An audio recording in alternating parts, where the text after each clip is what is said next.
Morning friends. Friend बोलूँगा मैं, students नहीं बोलूँगा। ओके,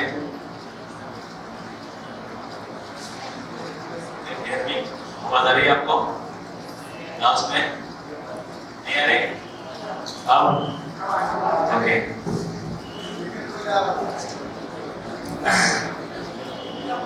काफी देर से आप लोग स्पीचेस सुन रहे हैं और मैं जनरली स्पीचेस सुनाता नहीं, आप लोग डिस्कशन करेंगे, ये गिव एंड टेक रहेगा तो हमें मजा आएगा और हम सीखेंगे साथ में। ओके, और आज मैं जो चीज़ें आपको डिस्कशन करूँगा उसको लाइफ में याद रखना आप लोग।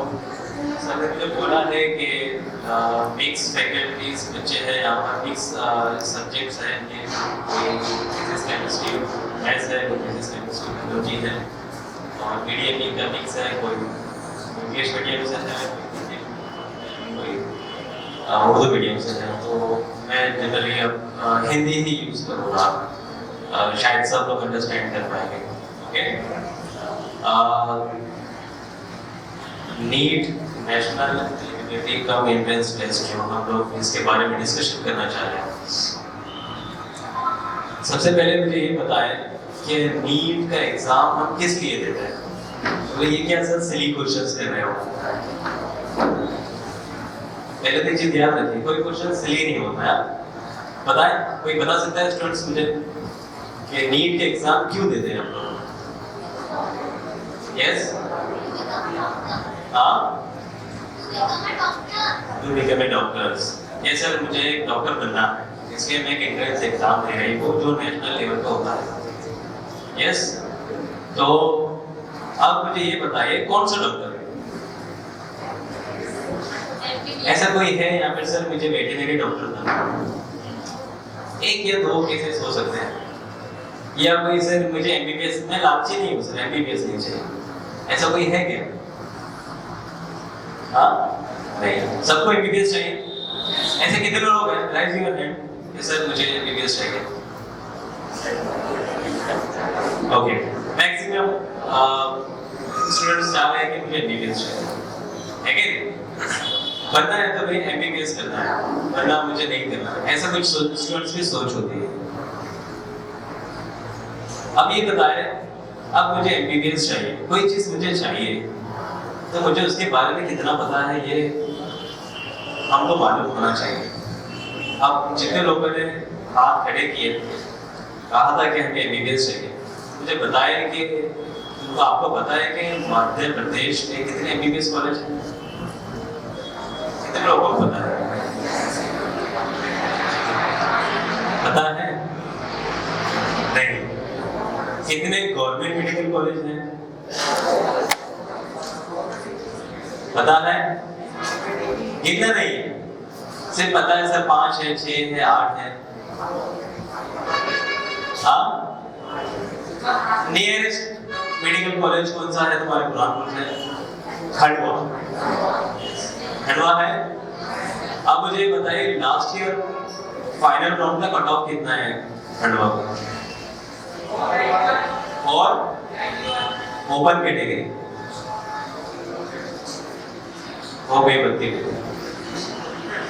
यहाँ प्रॉब्लम है, समझे?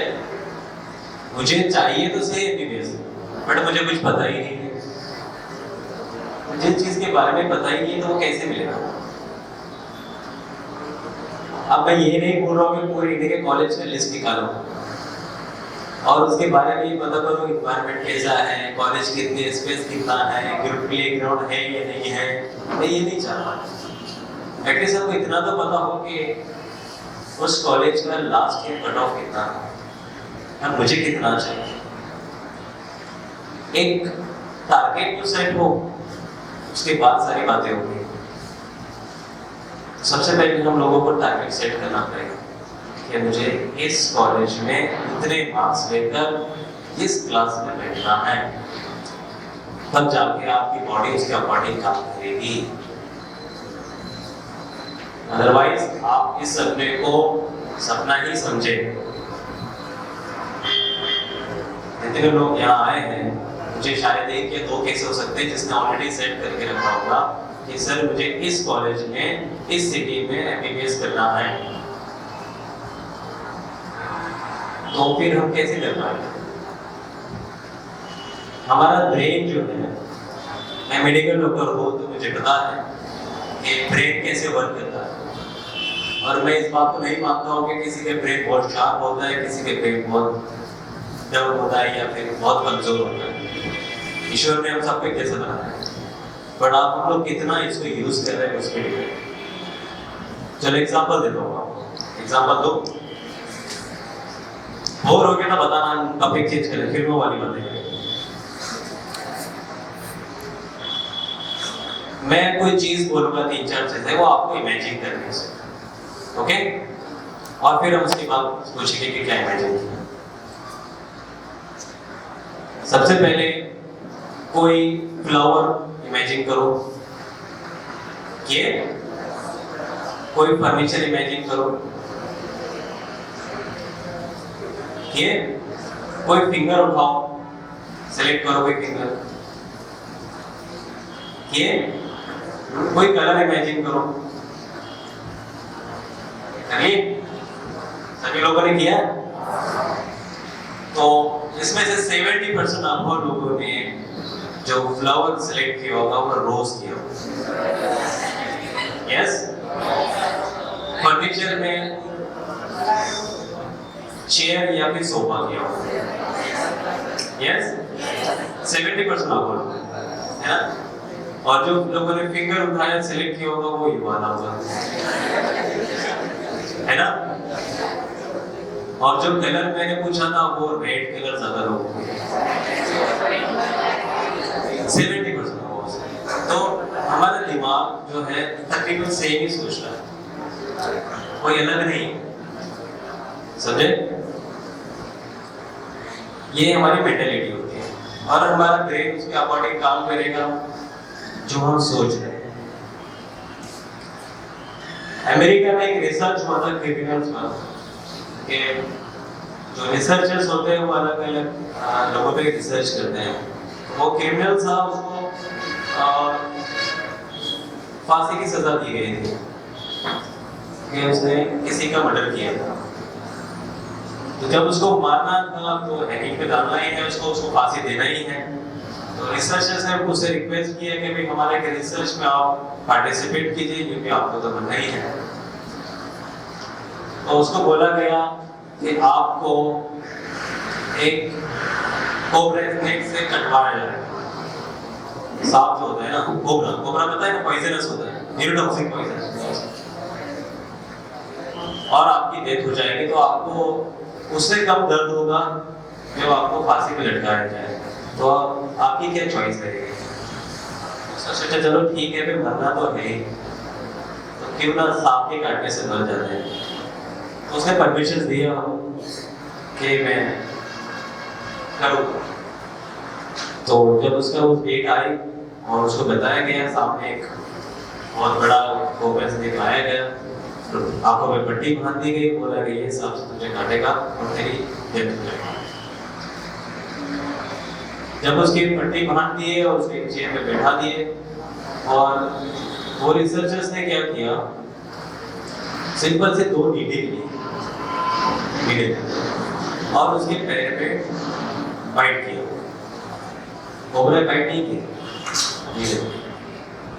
और 20 मिनट के बाद उसकी डेथ हो गई।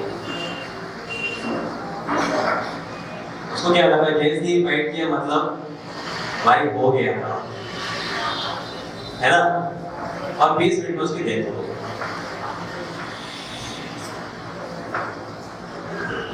और हैरत की बात यह है कि जब उसका पोस्टमार्टम किया गया, उसकी रिपोर्ट निकली गई, उसकी बॉडी में न्यूरोटॉक्सिक पॉइजन अवेलेबल था। अब इस बात को आप सोचें, उसको सांप काटा था क्या? ये न्यूरोटॉक्सिक पॉइजन कहाँ से आया? जब उसको एहसास हुआ कि मुझे एक कोबरा स्नेक ने बाइट कर दिया है और अब मुझे मरना है, उसके ब्रेन ने वो उसके अकॉर्डिंग वर्क करना शुरू कर दिया। समझ रहे हो इस बात को? तो हमारा ब्रेन, हमारा फिजिकल और अपीयरेंस हमारे सोच पे डिपेंड होता है। अब ये देखो, इसने छोटे से पॉइंट में भी आपको एक चीज सिखा रहा हूं। आप इस प्रोग्राम का, मुझे नहीं पता कि आपको कौन सा पॉइंट याद रहेगा, बट ये याद रहेगा कि बीच में सर के लेक्चर के लाइट चले गया, सही है। और ये तब भी जब आप इसको 10 साल के बाद भी इस सेमिनार को याद करोगे, तब भी ये चीज याद रखोगे। क्यों? क्यों? क्योंकि कुछ चीजें आपके सेकेंडरी या परमानेंट मेमोरी में चले जाती है जब कोई इंसिडेंट्स हो। आपकी स्कूल लाइफ गुजर चुकी है, आपके बहुत सारे दिन उसमें गुजरे हैं, बट कुछ चंद दिन याद होंगे। क्यों? उस टाइम में कोई ना कोई इंसिडेंट्स हुआ है और वो परमानेंट मेमोरी में शिफ्ट हो गया। मैं आज आपको मेमोरी टेक्निक्स भी पढ़ाऊंगा कि कैसे होता है, कैसे लर्न होता है, कैसे इजीली लर्न कर सकते हैं। बट आप बस मुझे ये बताना है कि बोर हो रहे हैं वो ही नहीं, बोर नहीं हो रहे ना, तो हमें मौके को यूज करना चाहिए। और जनरली मैं जब बच्चों से मोटिवेशनल डिस्कशन करता हूँ तो कुछ स्टोरीज उसके साथ साथ बोलता हूँ ताकि वो लोग बोर ना हो।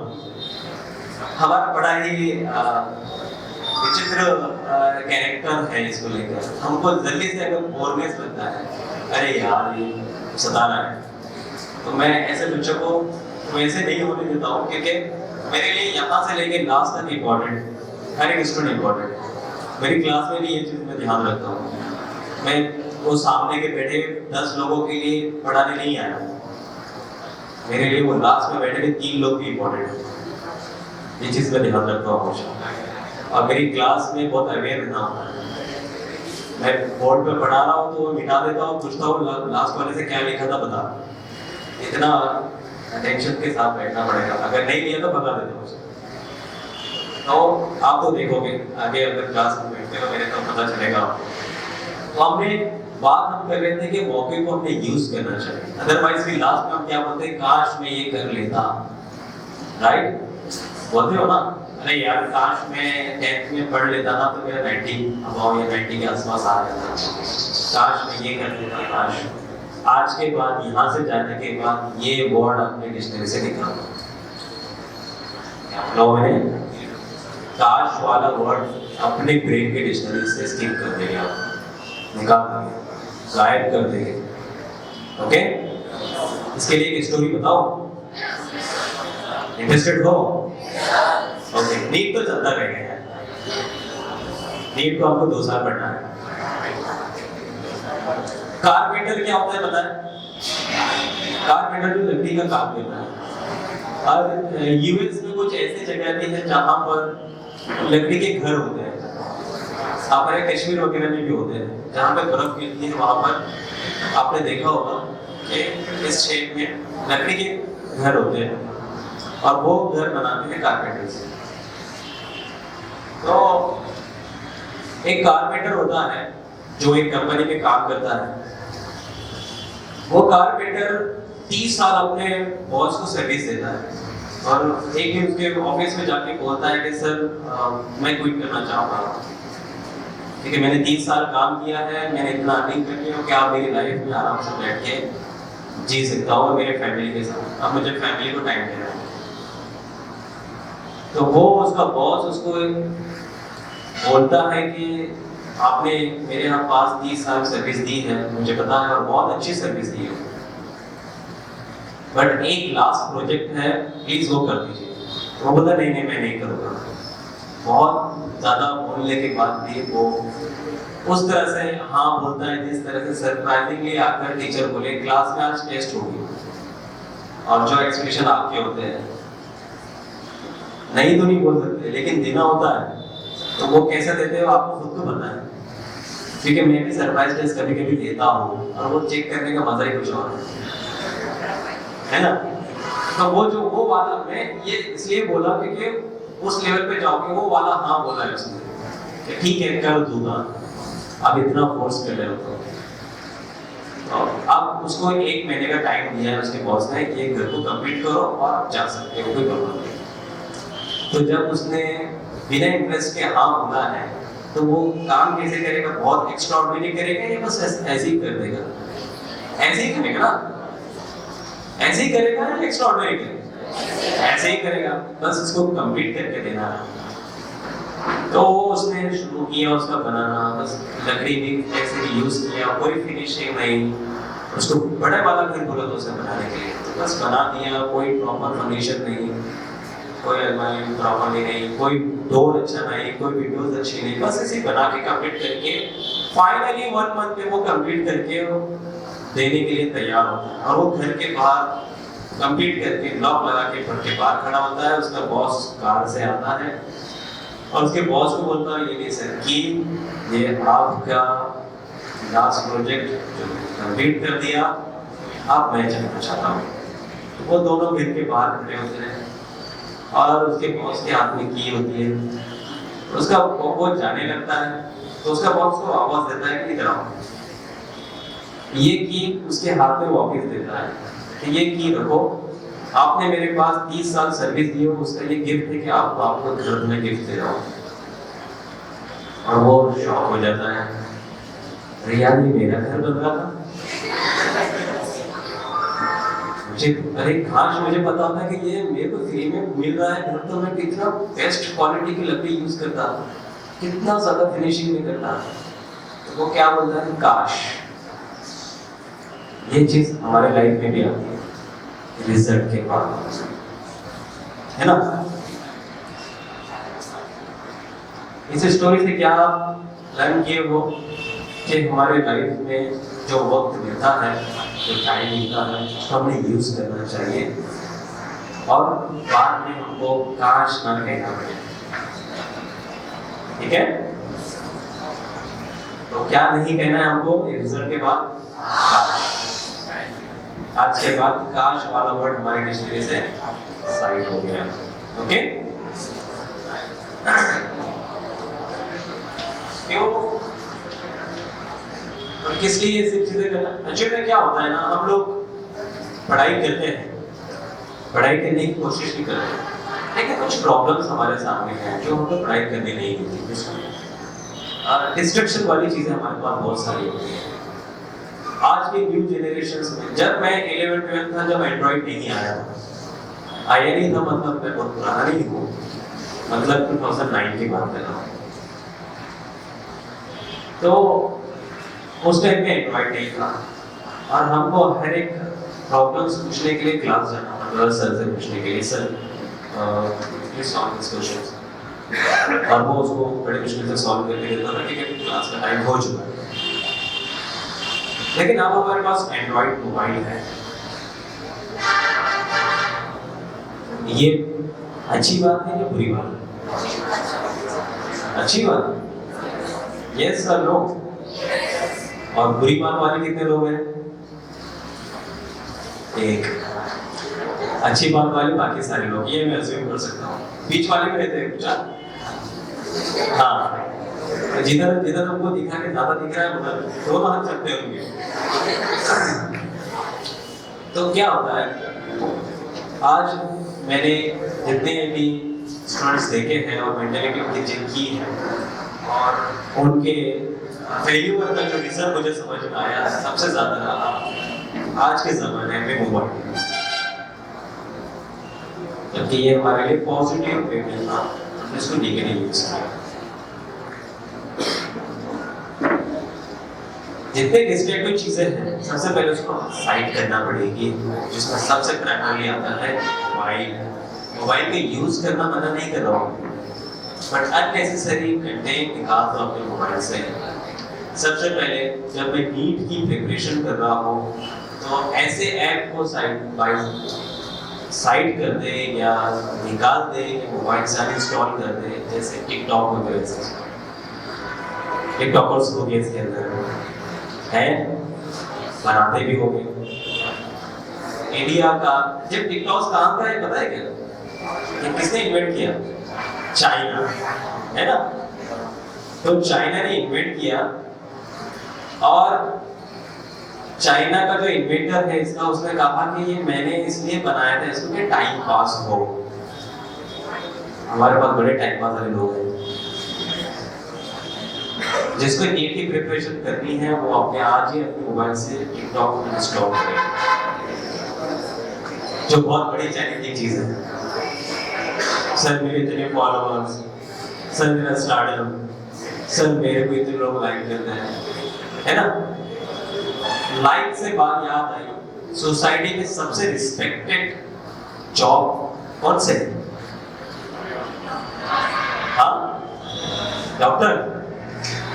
कभी ऐसा बोले, कभी क्लिनिक गए होंगे, आप बीमार हुए थे, कभी डॉक्टर्स के पास गए, ए डॉक्टर इतना मुझे चेक कर, ऐसा कभी बोला है? क्या बोलते हैं? रिस्पेक्टेड डॉक्टर या सर या प्लीज करके बोलोगे, है ना।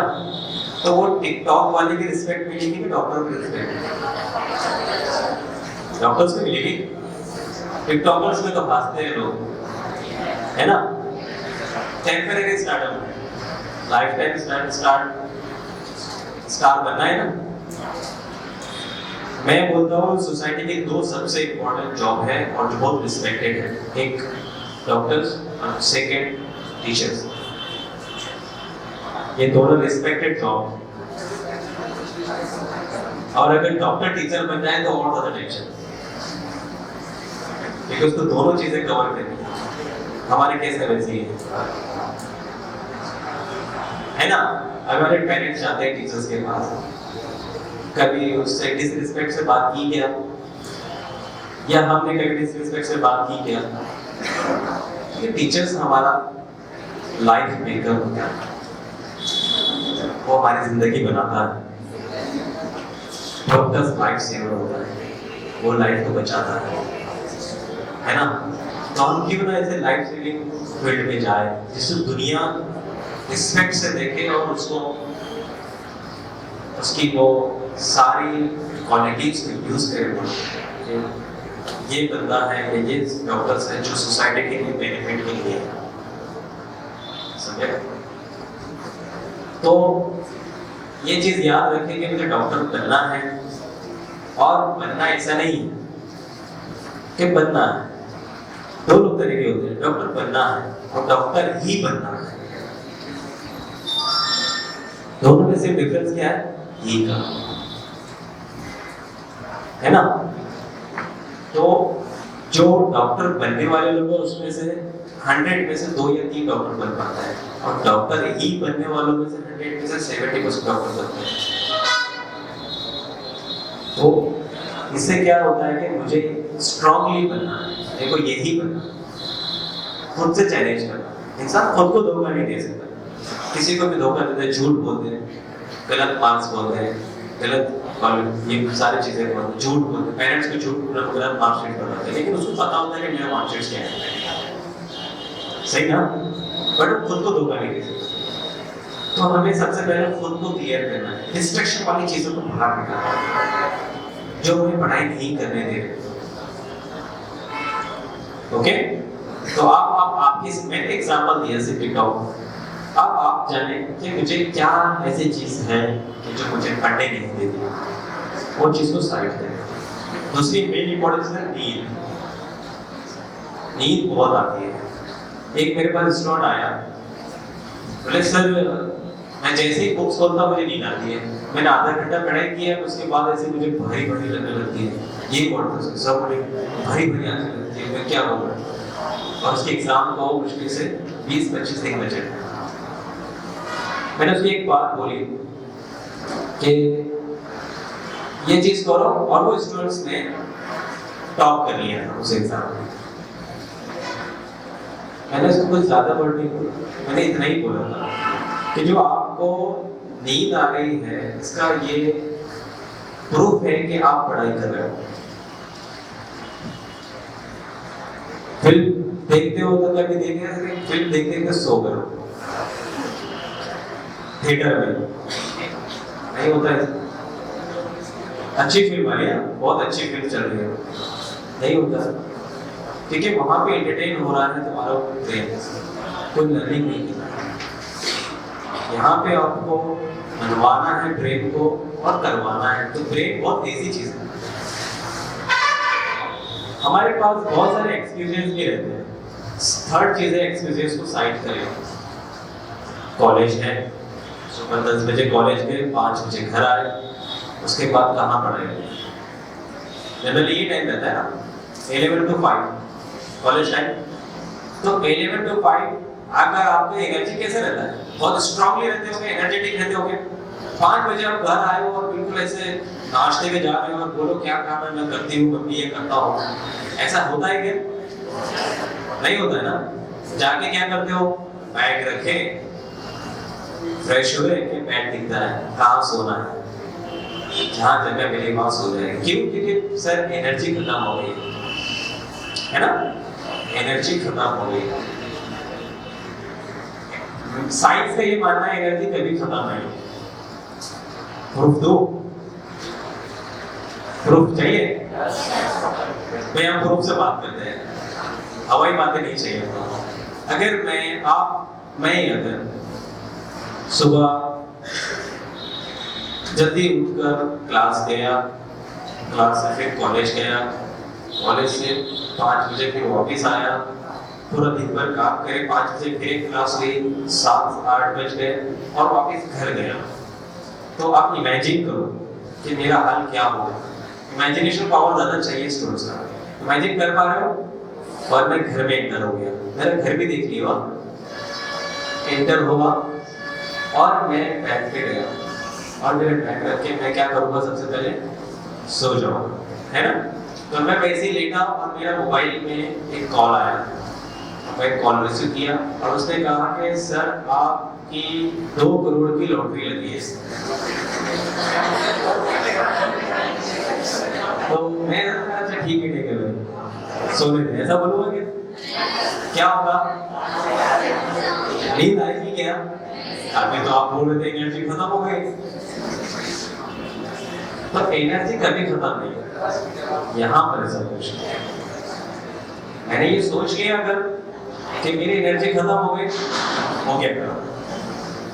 अगर मैं ये सोच लूं कि नहीं मैं और 2 घंटा पढ़ सकता हूँ, तो आप कभी आपकी एनर्जी खत्म नहीं होगी। ठीक है? तो सबसे पहले हमको इसमें कुछ चीजें बाहर करनी है और एनर्जेटिक रहना है। एनर्जेटिक रहने के लिए मेंटल और फिजिकल हेल्थ इंपॉर्टेंट है। मैं इसका मतलब ये नहीं बोल रहा कि सोना नहीं है, हर स्टूडेंट्स को 6 to 8 आवर्स सोना है, but physical and mental health important है नीड क्रैक करने के लिए। समझे? फिजिकल मतलब हमें प्रॉपर्ली एक्सरसाइज करनी है, ज़्यादा बर्डन नहीं डालना है, मेंटली प्रॉपर्ली फूड लेना है, प्रॉपर्ली खाना टाइम पे खाना है, सारी चीज़ें तो रहेगी। नीट की प्रिपरेशन ये बहुत इंपॉर्टेंट चीज़ है। ये सब बातें तो है, लेकिन हम लोग सबसे इंपॉर्टेंट नीड टू क्रैक करने के लिए स्ट्रेटेजी एंड टाइम मैनेजमेंट। तो आज ही हम घर जाकर सबसे पहले टाइम टेबल सेट करें। अब कुछ स्टूडेंट्स मेरे खुद साथ ऐसे होता था कि टाइम टेबल सेट करना है तो पहले सोच रहे टाइम टेबल कैसा सेट करें, 2 दिन उसमें जा रहे हैं, फिर टाइम टेबल सेट करने बैठे, अरे यार स्केच पेन नहीं है, कल करो। Sketch pen colours pen, colour pen से आए तो चलो बनाता बैठता हूँ, बनाने बैठे तो हम लोग क्या होता है, अभी क्लास का इंस्पिरेशन लेके आया है, चलो अब तो मैं 20 घंटे का बना लेता हूँ। 24 घंटे में से 20 घंटे कैसे पढ़ पाएंगे? पॉसिबल है नहीं। मैं बनाऊंगा 20 घंटे का, और आज मैं प्रूफ करके बताऊंगा मेरे घंटे। तो हम जोश में आके 20 आवर्स का टाइम टेबल बना लिए, फिर एक पहले ही दिन वो फ्लॉप। फिर क्या होता, अपनी बस की बात नहीं है, ये आता नेगेटिव, नहीं कर सकते। 20 आवर्स तो एक दिन तो नहीं पढ़ पाया मैं, कहाँ से वो देखो कोटा में जाके देखो कितना बच्चे पढ़ते हैं, 24 घंटे अपनी लगा। ये सारे नेगेटिव वेव्स जो हमारे दिमाग से निकलना चाहिए। करना नहीं है हमको, कोई साइंस कोई स्पेस साइंस नहीं है कि हमको आएगा ही नहीं। और सिंपल चीज, सबसे ज्यादा ब्रेन कैसा सेट होना है, मेहनत करना है। और मेहनत भी दो तरीके की होती है, स्मार्ट वर्क होता है और हार्ड वर्क। और स्टूडेंट में दो टाइप के होते हैं, एक हार्ड वर्कर होते हैं, एक टैलेंटेड होते हैं। हर क्लास में दो तरह के लोग बच्चे मिलेंगे, बट मैं ज्यादा पसंद करता हूँ हार्ड वर्कर को। टैलेंटेड लोग एक बार पढ़ेगा, उसको 70% लर्न हो जाएगा, वो उतने हिसाब से एग्जाम देगा। हार्ड वर्कर्स पहले पढ़ेगा, 30% फिर पढ़ेगा, 40% फिर पढ़ेगा, 70% फिर पढ़ेगा, 80% फिर पढ़ेगा, 90%। और जब वो 5-6 बार उस लेवल पे आने के लिए पढ़ रहा है, इसका मतलब उसने बहुत मेहनत की है और उसके सारे ही चीजें उसके सेकेंडरी मेमोरी में जा चुकी है और वो सक्सेस हो गए। समझे? तो आपको हार्ड वर्क करना है। अब हार्ड वर्क कैसे करना है पता ही नहीं है, हार्ड वर्क क्या होता है या फिर स्मार्ट वर्क क्या होता है। तो जैसे मैं एक एग्जांपल देता हूँ आपको। शॉप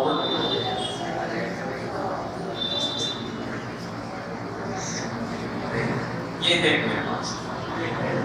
अब इसमें मैं क्या करूँगा, सैनिटाइजर है मेरे पास, कोरोना चल रहा है ना, तो ये कैप है इसका सैनिटाइजर का। इसको मैंने, ये तुम्हारा ब्रेन है समझो, ठीक है? ये इसमें मैं डालूंगा, पॉसिबल है अंदर जाएगा? नहीं, पॉसिबल नहीं है ना। मैंने इसको सही पकड़ा गया, ये ब्रेन था। आप किस तरह से पढ़ रहे हो? बस पढ़ रहे हैं, क्या पढ़ रहे नहीं पता, पढ़ना है ऐसे नहीं। आपको गाइडलाइंस मिलेगा क्लास में, क्लास में कभी टॉपर नहीं बनोगे आप, क्लास से कभी टॉपर नहीं बन सकते। अगर ऐसा होता तो कोटा के सारे स्टूडेंट्स आज एमबीबीएस में होते। क्लास कितनी भी अच्छी लगा आपको वहां से टॉपर नहीं मिलेगा। टॉपर आप बनोगे आपकी सेल्फ स्टडी से, टॉपर आप बनोगे आपकी खुद की मेहनत से, टॉपर आप बनोगे आपके इंस्पिरेशन से। और सबसे इंपॉर्टेंट बात, हमारे सोसाइटी के स्टूडेंट्स में कंसिस्टेंसी नहीं होती है। सबसे बड़ा टॉपिक है कंसिस्टेंसी नहीं है। ठीक है, एक स्टूडेंट्स के लिए कंसिस्टेंसी बहुत इंपॉर्टेंट है, म्यूचुअल चाहिए और कंसिस्टेंसी चाहिए। आप भी देखिए, एक एग्जांपल आप ही का लेते हैं। आपका प्रोग्राम कब था? टाइम कब पता चला था आपको? 10 o'clock, है ना? आप लोग कितने बजे आए हो? 11 बजे के 10:30 बजे। यहाँ हम सिंसियर कितने से क्लियर होता है। लॉट्स ऑफ फैक्टर्स हो सकते हैं, सर ये एक्सक्यूजेस है, ये एक्सक्यूजेस है, ये एक्सक्यूजेस है, गाड़ी खराब हो गई थी, ये हो गया, एक्सवाइजेड सारी चीजें, वो सारे इम्पोर्टेंस नहीं होते। सबसे इम्पोर्टेंट है आप, अगर मैं सोचता कि मुझे कुछ भी हो जाए 10 बजे क्लास में पहुंचना है, तो मैं डेफिनेटली 10 बजे क्लास में पहुंच जाता, ये सोच। और मुझे रेगुलर जनरली जो होता है स्टूडेंट्स का, मैंने जो सेट किया है मेरा टाइम टेबल, मैं क्लास में बताऊंगा आपको जब क्लास स्टार्ट करेंगे कि किस तरह से पढ़ना है। एग्जाम को 10 मंथ्स बचे हैं तो कैसे पढ़ना है, एग्जाम को 6 मंथ बचे तो किस टाइप से पढ़ना है, एग्जाम को 3 मंथ बचे तो किस टाइप से बचा आपका पढ़ना है, एग्जाम को 1 मंथ बचा है तो किस टाइप से पढ़ना है, किस तरह से हमारा ग्राफ ऊपर जाएगा, ये सब मैं क्लास में बताऊंगा आपको। हमारे पास इतना टाइम नहीं है कि हम एक चीज को एक्सप्लेन कर पा रहे हैं। सब्जेक्ट तो हमको सबसे पहले पॉजिटिव रहना है, कंसिस्टेंसी रखना है, एक्चुअल रहना है हमारी पढ़ाई को लेकर, और डरना नहीं है। नीट कोई बहुत बड़ा भूत नहीं है जिससे डर जाओ, समझे? और बायोलॉजी के लिए तो मैं एक ट्रायंगल बनाता हूँ, हमेशा पिरामिड बनाता हूँ, वो मैं आपको बताऊंगा। इस बेस जो रहेगा, ट्रायंगल ऐसा होता है ना, पिरामिड देखे ना, बेस मिडल पार्ट और उसका डीप वाला पार्ट। तो सबसे पहले बेस वाले पार्ट में कौन कौन से टॉपिक आएंगे ये हम डिसाइड करें वेटेज के अकॉर्डिंग, कितना किसको वेटेज। जैसे ह्यूमन फिजियोलॉजी इम्पोर्टेंट है, इकोलॉजी इम्पोर्टेंट है, जेनेटिक इंजीनियरिंग इम्पोर्टेंट है, तो ये सब कहाँ आएंगे, रिप्रोडक्शन इम्पोर्टेंट है, ये सारे बेस है। मोस्ट इम्पैक्टिव टॉपिक जो नीट में यहाँ से तकरीबन 50% क्वेश्चन आए। फिर जो सेकंड वाले हैं वो वाले टॉपिक वहाँ रखेंगे। फिर लास्ट वाले टॉपिक है एनिमल किंगडम, अगर लास्ट में आते हैं इसमें से एक या दो क्वेश्चन आते हैं वहाँ रखेंगे। तो ये जो ट्रायंगल आप हर सब्जेक्ट का बनाओगे, फिजिक्स का भी बनाओगे, केमिस्ट्री का भी बनाओगे और बायोलॉजी का भी बनाओगे। ओके, तो आपको आज ही घर जाके प्राइवेट बनाना है कौन से टॉपिक कब कितने वेटेज के हैं। आपको ये भी नहीं पता होता है कि किस टॉपिक को, मुझे नहीं पता किसी स्टूडेंट से ये भी निकाला होगा गवर्नमेंट की वेबसाइट से कि नीट में लास्ट ईयर की नीट के एग्जाम में कौन से टॉपिक से कितने क्वेश्चन आए, कोई निकाला है?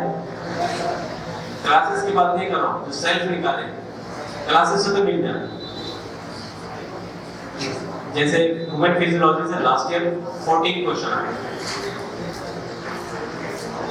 14 क्वेश्चन आना मतलब 56 मार्क्स का टॉपिक वहां से है, 56 मार्क्स वहां से है।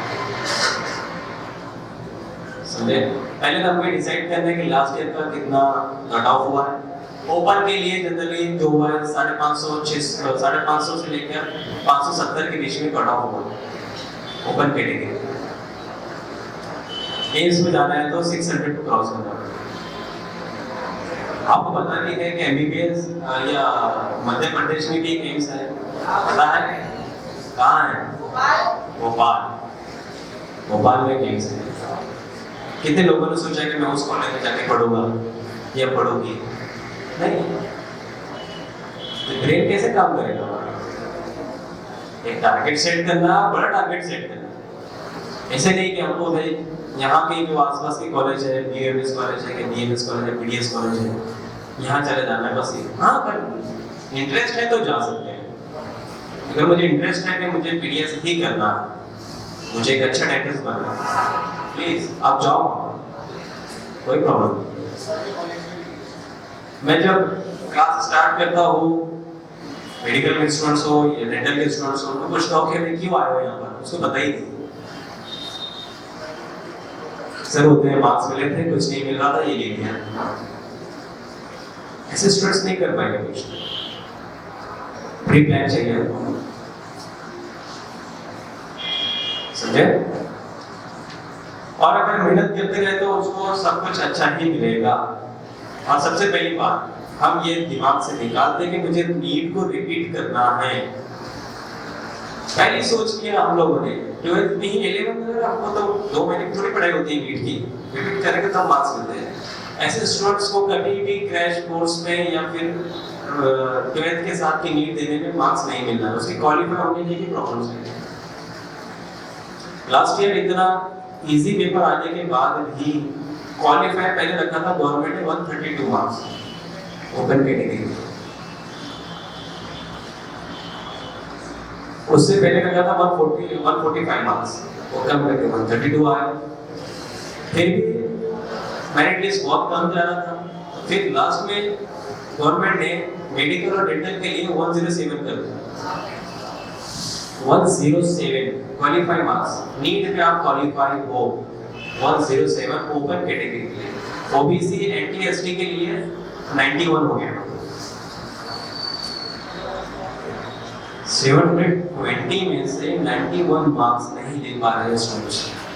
मालूम पड़ रहा है कि ये मिक्स नीट से आए हैं, ये आकाश नीट सेंटर से आए हैं, ये कोटा से आए हैं, बट कुछ नहीं।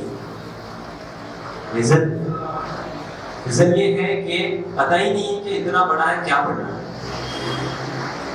हमें सबसे पहले एनसीईआरटी का सिलेबस कंप्लीट करना है। एनसीईआरटी की बुक्स को बिल्कुल ही ऐसा कर लो कि आपको रात में भी उठा के पूछेंगे टॉपिक का आंसर क्या है तो आपको आना चाहिए। जिस स्टूडेंट्स ने तीनों सब्जेक्ट्स की एनसीईआरटी बहुत अच्छे से की है वो स्टूडेंट्स 400 मार्क्स क्रॉस कर रहा है, बहुत अच्छे से लिखे। जो स्टूडेंट्स ने बायोलॉजी की एनसीईआरटी बुक पढ़ी है, बिल्कुल क्लियर पढ़ी है, कंसेप्ट के साथ पढ़ी है, वो स्टूडेंट 300 मार्क्स क्रॉस कर रहे हैं बायोलॉजी में ही सिर्फ।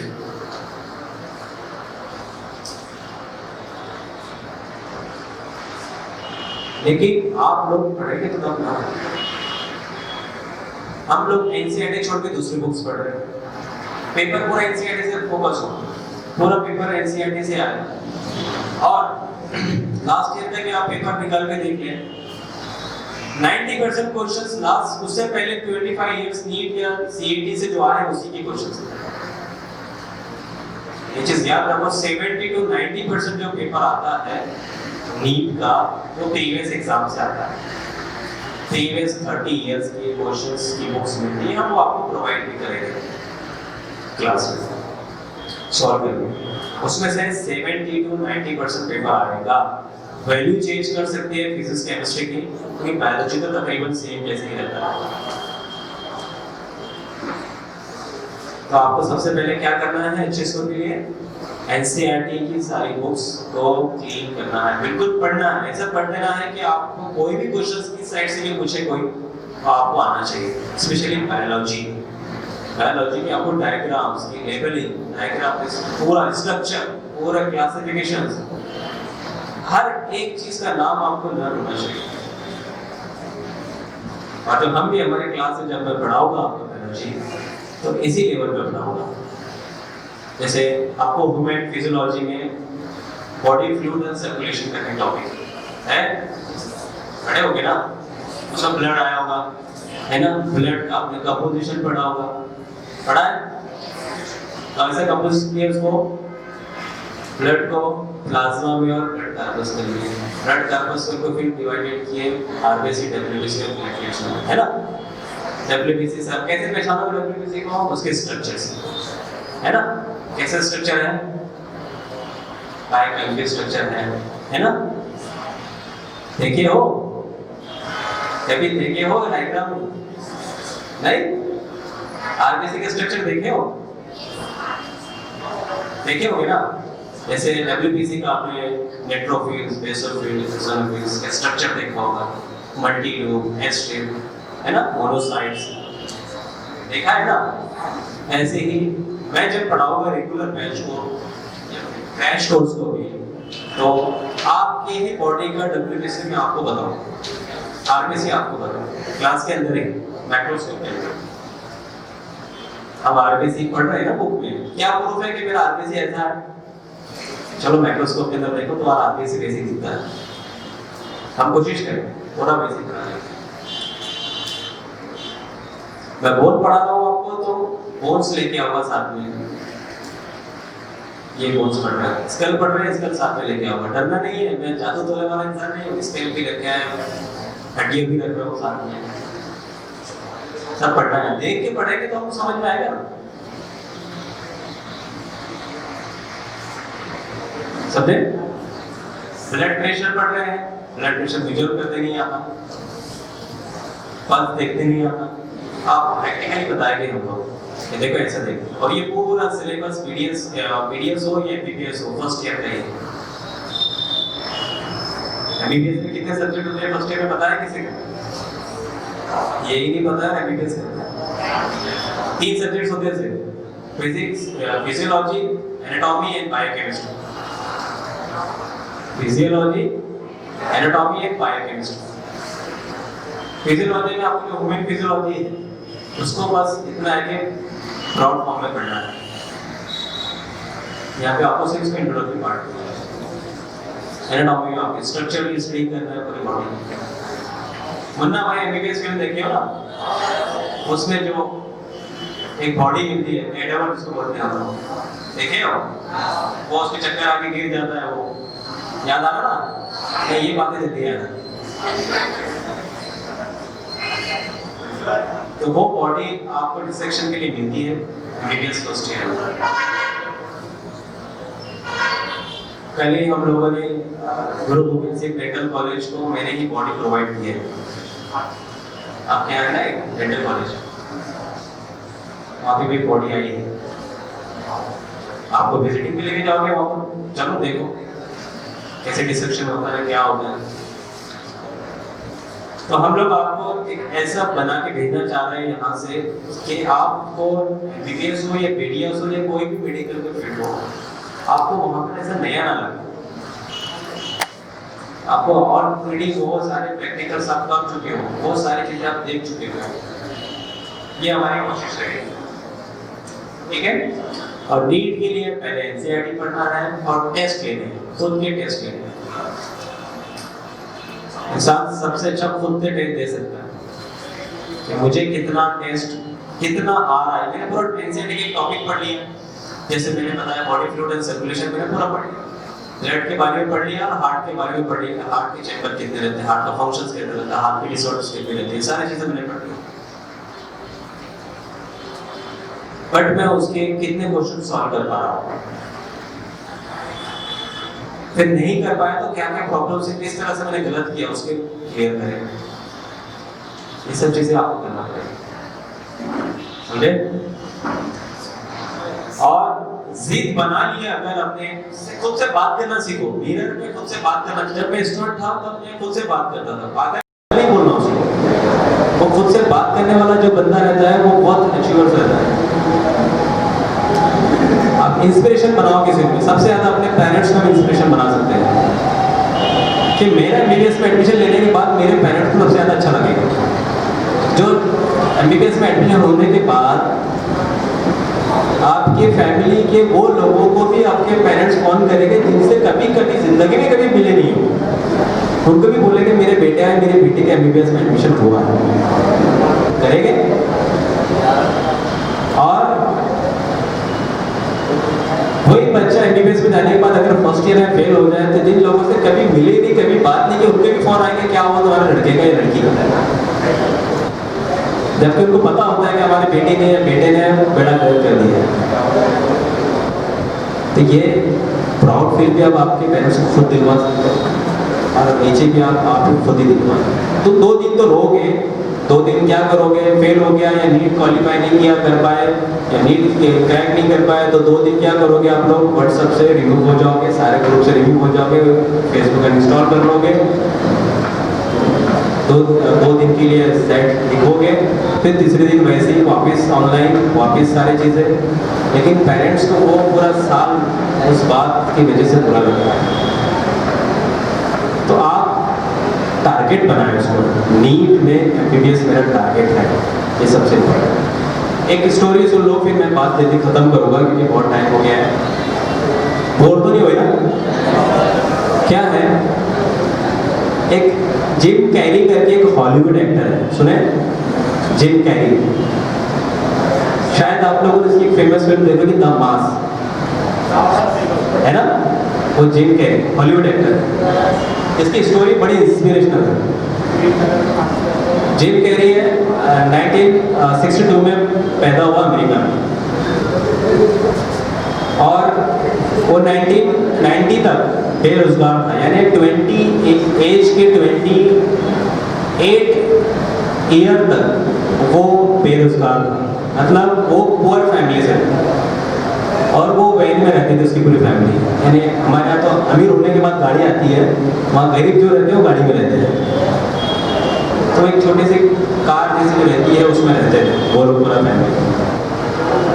और ऐसी कंडीशन में भी जिंदगी के 28 साल गुजर गए, कुछ काम नहीं। उसने कभी कोशिश की कि कहीं जाकर मैं वॉचमैन लग जाऊँ, कहीं जाके गेटकीपर हूँ, कहीं जाके कुछ बिजनेस शुरू करूँ, लेकिन कहीं भी उसको सक्सेस नहीं मिला। लेकिन उसको एक्टिंग का बहुत शौक, तो दुनिया से तंग आके वो 1990 में उसने खुद को एक चैलेंज किया। एक चेक निकाला और खुद का नाम लिखा चेक पर, उसमें लिखा $10 मिलियन और उसमें डेट डाली 1995 की। 5 साल बाद, और कहा कि ये चेक मुझे चाहिए 5 साल बाद, और मुझे कोई देगा ये चेक। और 1995 में उसकी एक फिल्म आई थी जिसके लिए उसको $10 मिलियन मिले थे।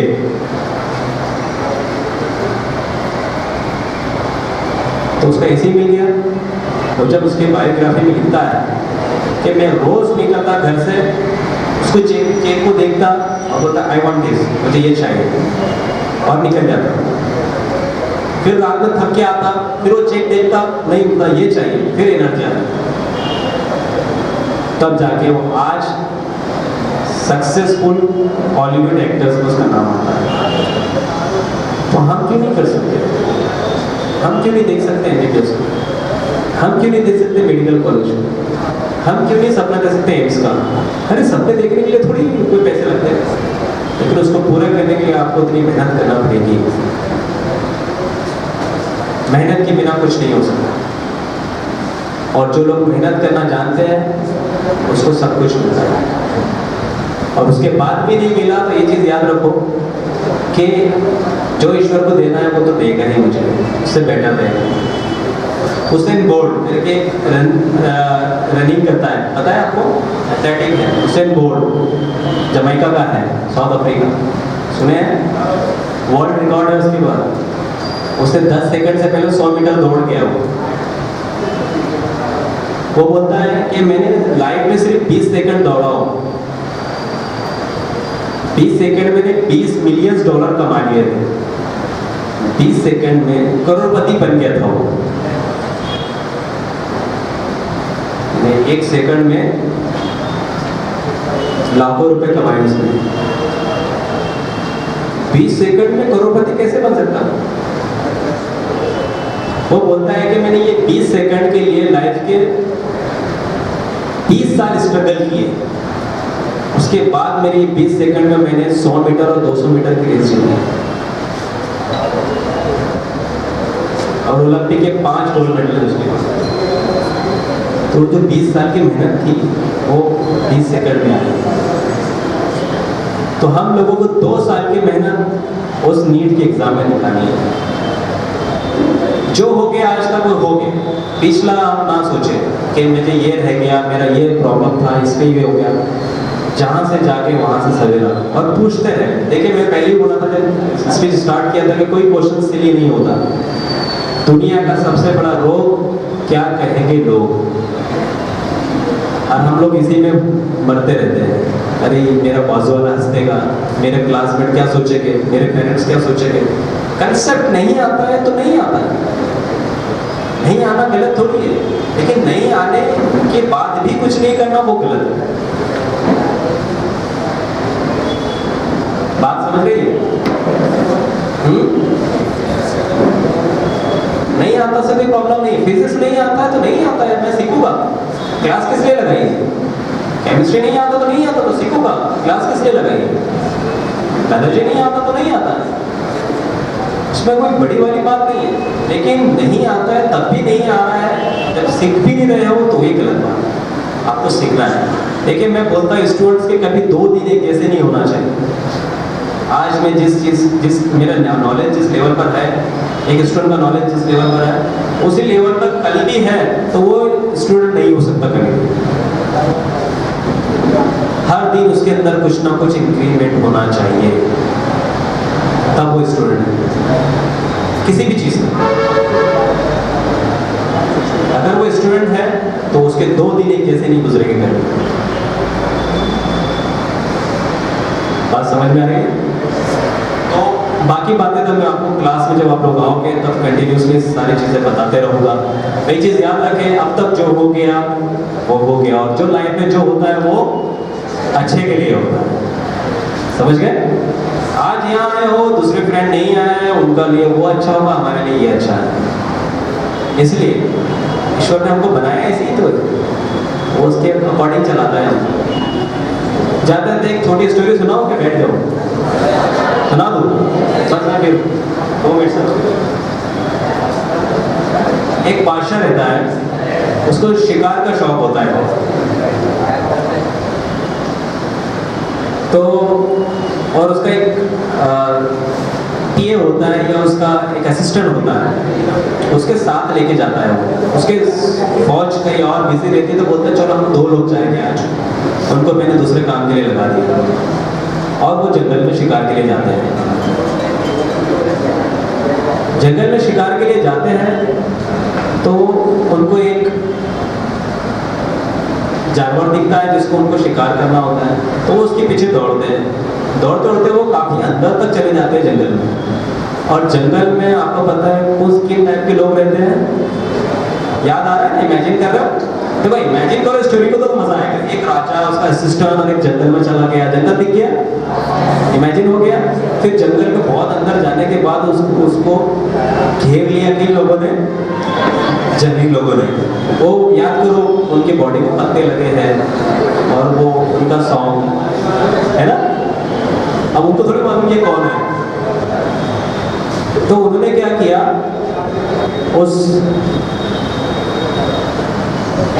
उससे पहले क्या हुआ, उनको पकड़ने से पहले उसने क्या किया, राजा ने वो जो एनिमल उसको दिखा उसको लिए तीर चलाया। वो तीर में क्या हुआ, उसका फिंगर कट गया और राजा को बहुत दर्द होने लगा। तो फिंगर कट गया तो उसका जो असिस्टेंट था वो सर राजा जी कुछ नहीं, जो होता है अच्छे के लिए होता है। अरे मेरा थंब कट गया है और तो मेरे को बोलता है जो हो गया अच्छे के लिए होता है। वो गुस्से में आके उसको जोर से लगाता भगा देता है वहां से, निकल जाए यहाँ से, तू वापस चल जाए, मैं अकेला शिकार करूँगा। तो जब वो अकेला जाता है तो तब उसको ये लोग पकड़ लेते हैं। अब फिर जब पकड़ के क्या करते हैं ये लोग, अरे दावत उड़ाते हैं ना, तो उसको पकड़ के ये लोग बिल्कुल याद करो वो ऐसे एक बल्ली से बांध दिया है और ऐसा लेके जा रहा है। याद हो रहा है, इमेजिन हो रहा है ना।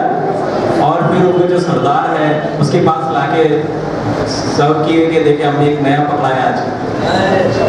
और फिर बाद में क्या हुआ, वो लकड़ी जलाई गई और सॉन्ग बज रहा है साइड में, है ना।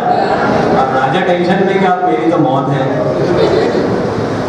तो जैसे ही उसको वो अंगार पे डालने से पहले ही उनका जो कबीले का राजा रहता है वो देख लेता है, रोकता है, रुको इसका एक थंब कटा हुआ है और हमारे बस्ती की या हमारे सोसाइटी की ये प्रिंसिपल है कि हम किसी ऐसी चीज़ को नहीं खाते जिसका कोई अंग टूटा हो। तो इसको उठा के वापस फेंक दो जहाँ लाए थे वहाँ से। तो वो सोचता राजा यार अच्छा हुआ मेरा थंब कट गया, वरना मैं आज गया था। तो वो अगले दिन सुबह में वापस आता है अपने प्रजा के पास और महल में उसके असिस्टेंट को बुलाता है। वो असिस्टेंट सोचता है यार कल तो मार पीटी थी, आज तो क्या पता नहीं क्या कर देंगे सरदार। तो उसके पास जाता है, उसको बुलाता है, बोले तूने सही बोला था, जो हुआ था अच्छा ही हुआ और तेरे को मैंने मारा भी और तेरे को भगा भी दिया वहाँ से, तेरे साथ बड़ा बुरा कर दिया मैंने। तो बोले सर ऐसा क्या हुआ? तो पूरी स्टोरी सुनाता है कि देखो मेरे साथ ऐसा हुआ, थंब कट गया, इसलिए बच गया। बोले तेरे साथ मैं सॉरी, तेरे साथ मैंने बुरा किया बहुत, तुझे गाली दिया, तुझे मारा, तुझे वापस भगा दिया। तो बोलता है नहीं नहीं, जो होता है अच्छे के लिए होता है। तो तेरे साथ क्या अच्छा हुआ? तेरे साथ तो मैंने मारा भी, जलील भी किया और भगा भी दिया था वहाँ से। बोले सर हम तो तुम्हारा कटा था, मेरा तो सही था सर। अगर वो वहाँ अवेलेबल होता तो आज जिंदा होता क्या? तो जो होता है वो इतना टेंशन नहीं लेते। लेकिन सबसे इम्पोर्टेंट है कि हम मेहनत करें। जो स्टूडेंट्स मेहनत करते हैं उनको ईश्वर कभी सक्सेस नहीं करता। हाँ कुछ देर के लिए हमको लगता है कि ये चीज़ मुझे मिलनी चाहिए थी बट ये नहीं मिली, तो फिर कोई ना कोई और चीज़ मिलेगी आपको। पॉजिटिव है, ओके। और बाकी जो क्लासेस में जितनी भी चीज़ें रहेंगी आप लोगों को आना है तो मोस्ट वेलकम। हम लोग एक नए लेवल पे स्टार्ट करना चाह रहे हैं। इस बुरहानपुर को सर क्यों चॉइस किया? पैसे के लिए हम लोगों ने इस क्लास को ओपन नहीं किया। सबसे पहले क्लियर कर लिया, पैसा हमको बहुत दे रहा है ईश्वर, पैसे के लिए कोई नहीं पढ़ा रहा है, पैसे ही के लिए नहीं पढ़ा रहे। हमारा ये है कि इस इतना बड़ा एरिया है और इतना बड़े एरिया पे कोई ऐसा ऑथेंटिक क्लास नहीं है जो बॉडी यहाँ से जो रिजल्ट निकाले। हमने इसलिए सोचा सर फिर फीस क्यों ले रहे हो, क्योंकि सर्वाइव भी करना है, चलाना भी है, उस लेवल पे देना भी है, इसलिए उस चीज़ को हम ध्यान रखते हुए और हम कोशिश करें कि सबसे अच्छी फैकल्टी आपको दी जाए, सबसे अच्छा मटेरियल आपको दिया जाए। हम लोग उसके अंदर प्रिंटिंग मटेरियल भी देंगे, आपको बुक्स भी देंगे ताकि आप अच्छे से पढ़ाई कर सकें। पढ़ाई आपको ही करनी है, हम लोग सिर्फ कंसेप्ट क्लियर करेंगे कि दुनिया के किसी भी क्लास में चले जाओ, कैम्ब्रिज यूनिवर्सिटी के भी प्रोफेसर लेके आओगे यहाँ पर, तो वो पढ़ाएंगे आपको, पढ़ना आपको ही है, समझे? तो बी पॉजिटिव रहो, एनर्जेटिक रहो और यहाँ से जाने के बाद अपने आप को बात करो, अपने आप का टारगेट सेट करो और फिर क्लास आओ, ठीक है?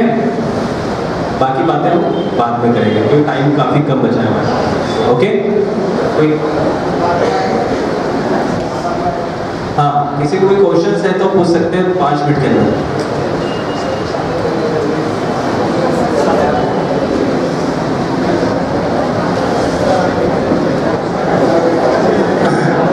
हम लोग जब नीट देते थे, मेरे टाइम में नीट नहीं हुआ करता, मैं महाराष्ट्र से हूँ तो हमारे यहाँ MSc भी होता था, PMT जिसको बोलते हैं, है ना? PMT का भी लेवल बहुत आगे था और आज नीट का भी काफ़ी लेवल आगे है। उस वक्त यहाँ पे कोई और एग्ज़ाम होती थी, तो गवर्नमेंट ने ये बहुत अच्छा किया कि नीट ला रही है, यूनिवर्सल लेवल पर, स्टेट नेशनल लेवल पे एंट्रेंस एग्जाम हो रही है। इसकी इंफॉर्मेशन सब आपको दे चुके हैं। आपको सर एक चीज़ याद रखने में भूल गया था बताना कि कुछ बच्चे क्या करते हैं, नीट का पढ़ने के चक्कर में 12th का पढ़ना छोड़ देते हैं, क्वेश्चन आंसर टाइप MCQs पढ़ते हैं।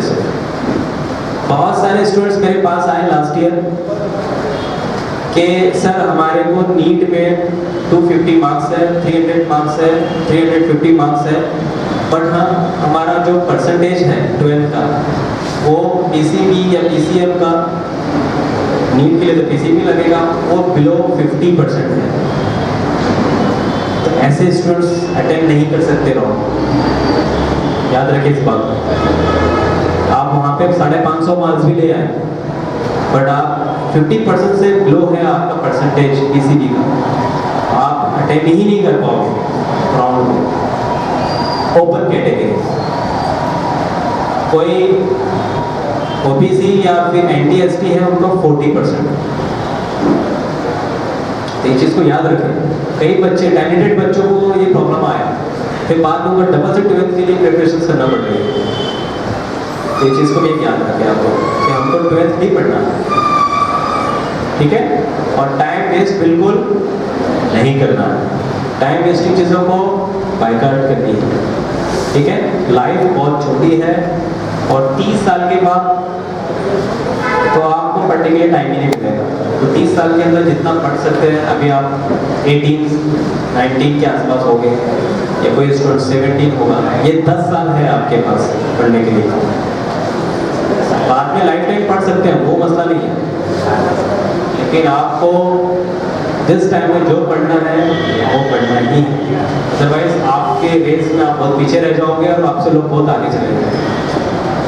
बुरा लगता है ना जब हम 2 लोग साथ में पढ़ रहे थे, एक MBBS वाला भी चला गया और मैं कि जो 12th के बाद कुछ ही नहीं कर पाया। बुरा लगेगा, हर किसी को बुरा लगेगा। और अपने पेरेंट्स को हमेशा देखते रहे, उनके फेस को देखते रहे, उनकी आशाओं को देखते रहे। पेरेंट्स से भी ये बोलूँगा मैं कि ज़्यादा बर्डन ना डालें,